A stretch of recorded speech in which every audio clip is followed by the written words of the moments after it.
ఈరోజు ఒక మాట అన్నావు గుర్తుందా రామచంద్రారెడ్డి? నీ నీ ఫాలోయర్స్ నా ఫాలోయర్స్ ఉన్నారు, మీ కథ చూస్తారు అని బెదిరించినావు. ఎక్కడ? ఒక మీడియాలో. ఎవరున్నారు నీ ఫాలోయర్స్? ఎంతమంది ఉన్నారు? ఎన్ని వేల మంది ఉన్నారు? ఎన్ని లక్షల మంది ఉన్నారు? నీ ఫాలోయర్స్ని తీసుకురా. ఎక్కడికి? రాయదుర్గానికి. నీకు ఆ మాట అనేది సిగ్గులేదమ్మయ్యా? నీ ఫాలోయర్స్ ఉన్నారా? ఎక్కడున్నారా? నీ ఫాలోయర్స్ ఉంటే నీకెందుకు టికెట్ ఇవ్వలేదయా? నీ ఫాలోయర్స్ ఉంటే నీకెందుకు జగన్మోహన్ రెడ్డి టికెట్ ఇవ్వకుండా వచ్చినాడు? ఎందుకు చేసినాడు నీకు? ఎందుకంటే ఈరోజు నీవు సమర్థుడైంటే నీకు టికెట్ ఇచ్చేవాడు. నువ్వు అసమర్థుడు కాగానే నీకు టికెట్ ఇవ్వలే. నువ్వు గోవిందరెడ్డిని అంటావే అసమర్థుడు, చేతకానోడు, తెలివిలేనోడు, బుద్ధిమంతుడు కాదు, చదువు లేనోడు అంటావే. నువ్వు అన్ని చదువులు చదివి 10 అడుగులో డిగ్రీ తీసుకొని ఈరోజు ఏం పొడిచింది ఉందా నువ్వు రాయదుర్గానికి? నీలాంటి వాడు దండి చూసినాము, వేణుగోపాల్ రెడ్డిని చూసినాము, ఒలుగుంటప్పుని చూసినాము, ఏమి తర్వాత కాళ శ్రీనివాసులు చూసినాము, నిన్నే చూసినాము, అందరిని చూసినామయ్యా. గోవిందరెడ్డి కూడా ఒకసారి ఎమ్మెల్యే అయినాడయ్యా. ఆయన్ని కూడా చూసినాం. ఆయన పీరియడ్లో ఎప్పుడూ ఏ ఇబ్బంది లేదా ఎవరికి కార్యకర్తలు, తెలుగుదేశం వాళ్ళకి కానీ కాంగ్రెస్ వాళ్ళకి కానీ అప్పట్లో ఇబ్బందిలే. నీలాగా పిన్నులు పెట్టి పిటిషన్లు పెట్టి ఫిట్టింగ్లు పెట్టి ఏమి అందరినీ వాడుకునే వదిలే గోవిందరెడ్డి అన్న. అటువంటి పెద్దరికంగా పెద్ద మనిషి ఆయన. అటువంటి మనిషిని ఈరోజు నువ్వు ఆయన్ని అంటావే, అది తప్పు రామచంద్రారెడ్డి. నువ్వు కావాలంటే తెలుసుకో. నువ్వు ఏదంటే ఫస్ట్ నీ సంసారం చక్క పెట్టుకో, నీ ఇంట్లో సరి చేసుకో. నీ తమ్ముడు, నీ బ్రదర్ ఉన్నాడు అంబారెడ్డితో సరి చేసుకో, తమ్ముడు కొడుకు నవీన్ రెడ్డి ఉన్నాడు వాడితో సరి చేసుకో. వాళ్ళు అమ్మ నా బూతులు తిడుతుండారు, ఫస్ట్ నువ్వు ఇంట్లోకి వెళ్ళాయా, నీ బామర్లు తిడుతున్నారు, అందరూ తిడుతుండారు, వాళ్ళందరితో సరి చేసుకో. అయిన తర్వాత మా దగ్గరకు రా. మేము కార్యకర్తలు నీకేదో నేను నమ్మి మేము ఒకసారి నీకు చేసినాము. 10-12 సంవత్సరాలు నీకు ఓడిగం చేసినాము, కానీ నీకు విశ్వాసం లేదు.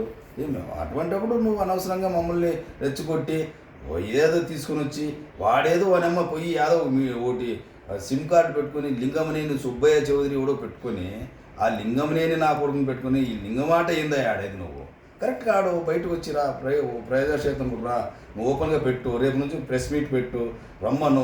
మేము వస్తాము. నువ్వు బీజేపీలో ఉండవు, రా, మేము వస్తాం బయటికి. ఇప్పుడు ఈరోజు మేము జగన్లో ఉన్నాము, మేము జగన్ పార్టీనే. జగన్ బయటకు వచ్చిన తర్వాత గంటకు బయటకు వచ్చిన వ్యక్తులు మేము. నీలాగా డ్రామాలు ఆడి నీకోసం లబ్ధి పొందేందుకోసం మోసం చేసి జగన్తో ఒక మాట బయట ఒక మాట మాట్లాడి బీజేపీ వాళ్ళతో కమిట్మెంట్ అయ్యి కర్ణాటకలో ఒక పార్టీ ఆంధ్రలో ఒక పార్టీ లాగా మేము మోసం చేయం. డైరెక్ట్గా రా, రేపు కూర్చో, ఓ ప్రెస్ మీట్ పెట్టు, నీకేం కావాలో చెప్పు, మేము ఇస్తాం. మేము అడిగిన దానికి మా సమాధానం ఇవ్వు. ఇచ్చిన తర్వాత మాట్లాడు.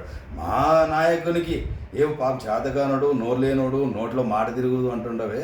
నీ అన్ని తిరిగినోడికి నీ పరిస్థితి ఇట్లుంది కదయ్యా. నిన్ను ఎవడు ఏనాప్పుడు పట్టించుకున్నాడు ఈరోజు తాలూకాలనా? నీ వెనక ఎంతమంది ఉన్నారు? నీ సంజామా, నీ మేర్బాని, నీ అనుకుంటే కార్యకర్తలను తీసుకొని రా. మేము వచ్చి రెడీ. ఎక్కడ రావాలో చెప్పు, వస్తాం. నువ్వు ఏం చెప్తావో అడుగు. నువ్వు అడిగిన దాన్ని మేము సమాధానం ఇచ్చేదానికి రెడీగా ఉన్నాం. ఈరోజు రాయదుర్గం ప్రజలందరూ మాకే ఓటు వేస్తున్నారు. రేపొద్దున మేము గెలుస్తున్నాం. దాంట్లో నువ్వు ఎటువంటి అపోహ వద్దు, అనుమానం వద్దు. నువ్వు తొందరలోనే రాయదుర్గం విడిచిపెట్టి నువ్వు ఏడో మంగళూరో బెంగళూరో చేరుతా ఉంటున్నారు, లేదా ఉగాండా పోతాడు అంటున్నారు. మరి అది నిజమా మరి తెలీదు. పోవచ్చేమో. మరి అప్పుడు పోయేటప్పుడు అనవసరంగా లాస్ట్ టైం పోయేటప్పుడు ఎందుకు అనవసరంగా ఇవన్నీ మమ్మల్ని గెలికిచ్చా గమలేకపోతావు? నీ వ్యాపారం నువ్వు నిమ్మలంగా చేసుకో. పిల్లలు ఉంటారు, వాళ్ళ భవిష్యత్తు లేదు, చూసుకోపో. చాలా ఇన్నేళ్ళు చేసినావు, బాగా సంపాదించుకున్న తాలూకాకు వచ్చి అందరినీ తొక్కి నార తీసి నలిపి నశించి కృషించి నాశనం చేసేసినావు. అందరూ ఉసురు పోసుకొని నువ్వు 100 ఏళ్ళు బతుకు. పోయి హ్యాపీగా పోయి మంగళూరు పోయి సెటిల్ అయిపో. అంతవరకు నువ్వు రావద్దు. పోయి ఏమైనా ఉంటే నీకు రా. రేపొద్దున నువ్వు వచ్చి మేము ఓపెన్గా కూర్చొని నీతో మాట్లాడతాం. దానికి ఓపెన్ ఛాలెంజ్. ఎప్పుడైనా మేము కార్యకర్తలు అందరూ రమ్మంటే వస్తాం. ఏమి గోవిందరెడ్డి అన్న అనవసరంగా లాగదు దీంట్లోన. ఆయన పెద్ద మనిషి. ఆయన ఏదో పాపం ఆయన ఒక పారిశ్రామికవేత్త, కానీ ఆయన దోపిడీదారుడు కాదు. వాస్తవంగా అంటే ఆయన మంచి వ్యక్తి, పెద్ద మనిషి. ఆయన నువ్వురా, వచ్చి మమ్మల్ని పిలుస్తావు. నువ్వు ఆయన తోరుకోరు వద్దు. నిన్న ఏదో మా కార్యకర్తను ఏదో బెదిరించినావంటే అటువంటి ఏమి వద్దు. బెదిరించేవాడు కరెక్ట్గా డైరెక్ట్గా నాలంటూ తగులుకో. నీకేం కావాలో రెస్పాన్స్ మేము ఇస్తాం, నీకు ఏం కావాలో సమాధానం మేము ఇస్తాం. ఓకేనా? రేపు కలుస్తాం. బాయ్.